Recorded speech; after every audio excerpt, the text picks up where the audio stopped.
Do sexto ano, tudo bem? Aqui é o professor Valdemir. Espero que vocês estejam bem, que estejam conseguindo aí organizar bem o tempo de vocês, cuidando bem da saúde de vocês. E também gostaria de dizer que estou com muita saudade de vocês, muita saudade. Mas vamos lá dar continuidade ao nosso estudo da matemática. Convido cada um de vocês a pegar seu livro, tá? Dentro do conteúdo da geometria, no capítulo 14. Hoje a gente vai ver algumas correções de exercícios. Então, gostaria que vocês pegassem na página 266. A gente vai fazer a correção dos exercícios da página 266, 67 e 68. Então, 5 exercícios. Aí vocês vão acompanhando, sobre o conteúdo dos sólidos geométricos. Tá?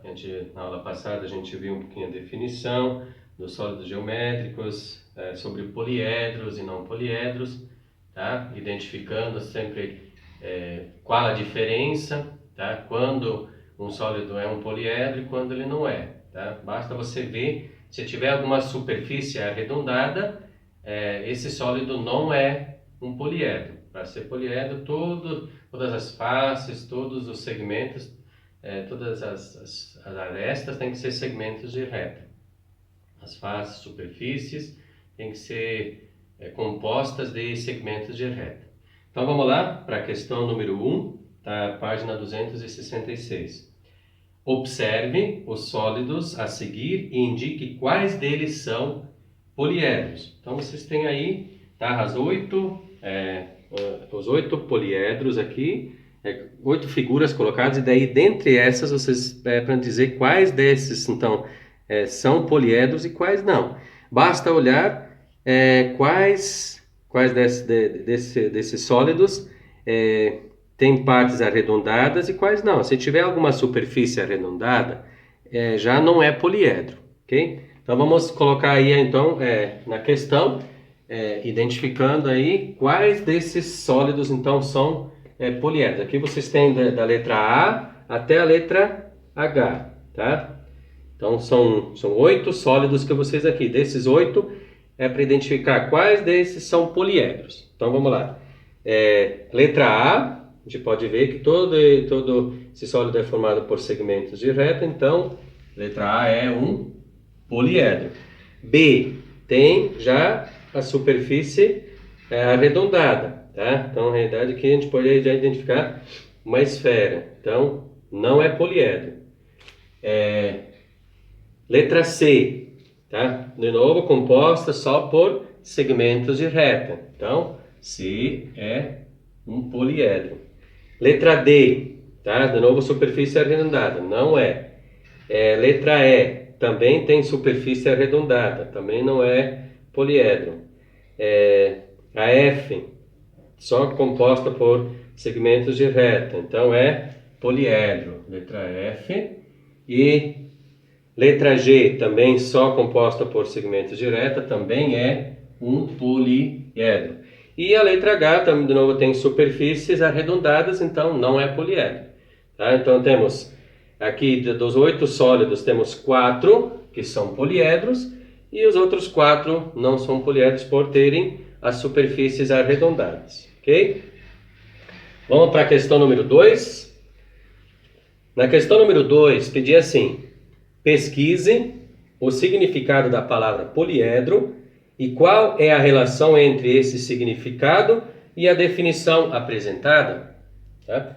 Então, já na aula anterior, na aula passada, eu já sugeri para vocês fazerem essa pesquisa da palavra poliedro. Tá? Então, a palavra poliedro, ela vem de duas palavras gregas, na junção de duas palavras gregas, que é poli, vários, e edra, que é faces. Então, o que seria então o poliedro? A definição de poliedro é um sólido composto de várias faces. Tá? Então, vamos colocar essa resposta aí, para vocês poderem responder também depois. Então, poliedro. Então, poliedro é um sólido Então, estamos falando dos sólidos geométricos, composto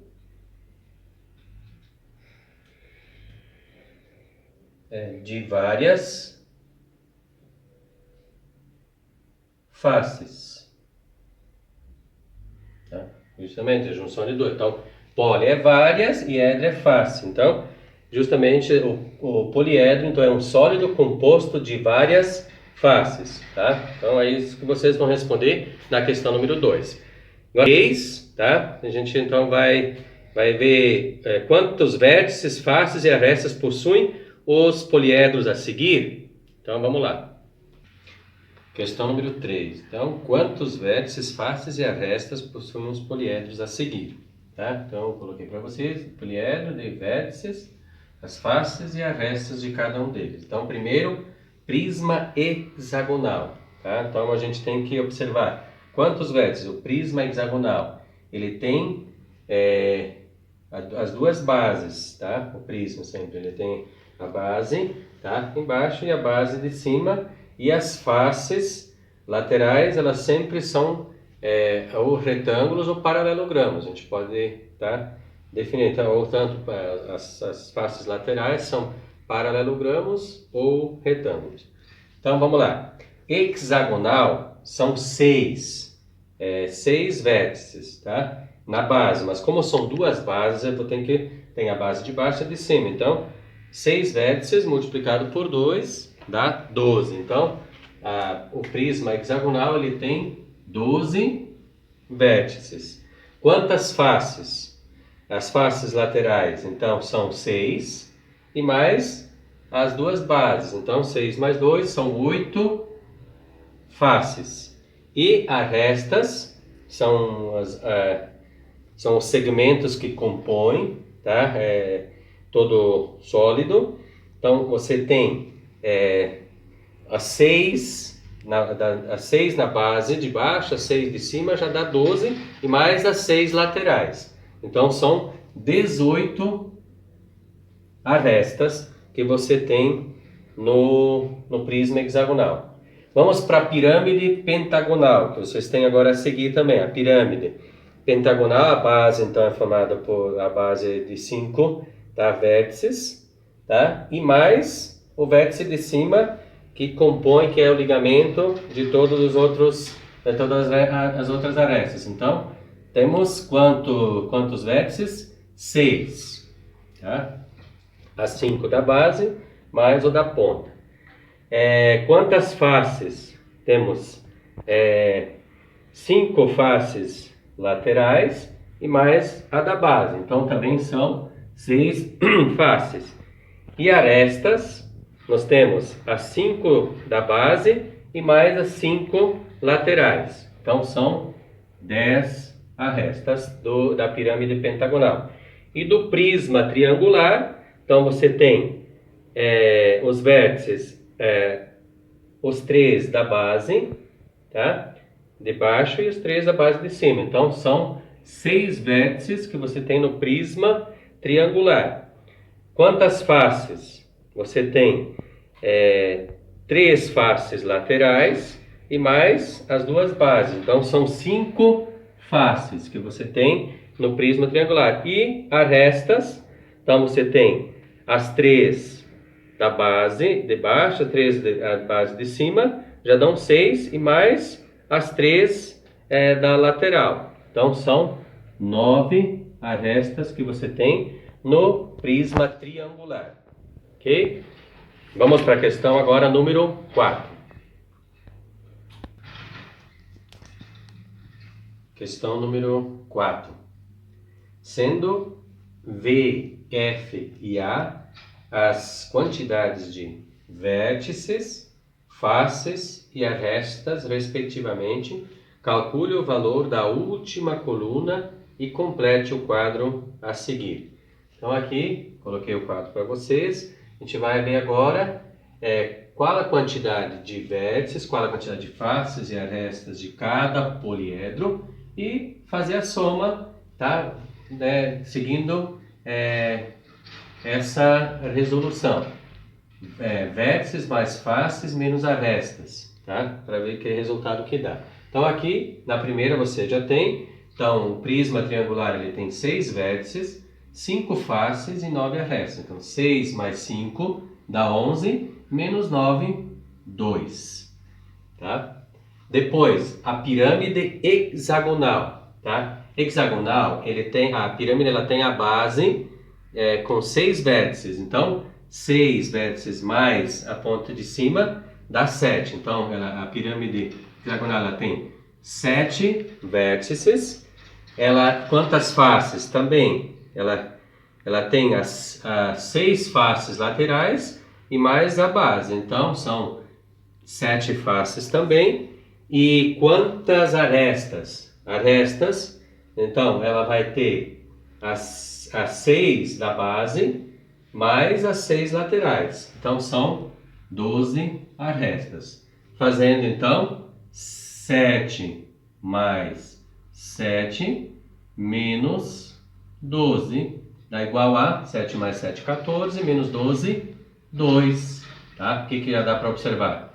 Que o resultado está dando sempre 2. Vamos ver o prisma pentagonal. Ele tem quantas arestas? O prisma pentagonal ele tem as duas bases, 10 na base embaixo e as outras 5. Pentagonal é 5, então são 5 vértices na base embaixo mais 5 em cima. 5 mais 5, 10. Então são 10 vértices do prisma pentagonal. Quantas faces? As faces são as 5 laterais e mais as duas bases. 5 mais 2 são 7 faces. E quantas arestas que tem o prisma pentagonal? Ele tem as 5 da base, 5 laterais e mais as 5 de cima. Então são 15. 15 arestas do prisma pentagonal. Então vamos fazer 10 mais 7 e menos 15. Dá 17, menos 15, 2. Da pirâmide quadrangular, então você tem quantos vértices? As 4 da base mais o de cima. Então são 5 vértices da pirâmide quadrangular. Quantas faces? Mesma coisa. Tem as 4 laterais mais a base, 5 faces. E quantas arestas? Arestas temos as 4 da base e mais as 4 laterais. Então são 8. Tá? Somando 5 mais 5 menos 8 dá igual a 2. Tá? Sempre estamos observando que o resultado está dando 2. Prisma pentagonal. Tá? Então ele segue a mesma norma da questão que a gente já fez aqui do prisma pentagonal. Então ele tem novamente aqui 10 vértices, ele tem 7 faces, tá? E ele tem 15 arestas, somando então 10 mais 7 menos 15 dá igual a 2. Então a gente completou todo o quadro. Então dá para observar o quê? Que aqui o resultado sempre dá 2, tá? Somando os vértices com as faces e diminuindo as arestas. Isso é o que pede na questão número 5. A partir dos resultados encontrados na última coluna do quadro anterior, a qual conclusão você pode chegar? Que o resultado foi igual a 2 em todos os casos. É isso que vocês vão responder. Que o resultado foi igual a 2 em todos os casos, na questão número 5. Tá? E assim, aí na próxima aula a gente vai dar continuidade nesse conteúdo. Espero que vocês tenham entendido. Qualquer dúvida sempre vou estar à disposição de vocês. Tá? Espero aí que vocês possam estar retomando, possam estar cuidando bem da vida de vocês, tá? E bons estudos e muito obrigado pela atenção de vocês.